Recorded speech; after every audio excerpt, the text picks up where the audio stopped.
The national education system in India, like in many parts of the world, is predicated on the idea of relative performance and competition. But should school systems choose between academic excellence and empathy and compassion?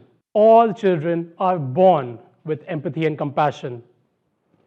The challenge is to remain with it as we grow up. We must fundamentally change the way we are raising our children. We must set them free from this inward-looking, me-focused mindset to an outward-looking, we-focused mindset. Academicians, researchers, and advocates are fighting to include empathy and compassion into the formal curriculum at the institutional level. And each one of us, you and me, can make a difference at the individual level. Encourage the children in your life to think about and help others. Support them when they start something meaningful, and appreciate them for when they put in the efforts.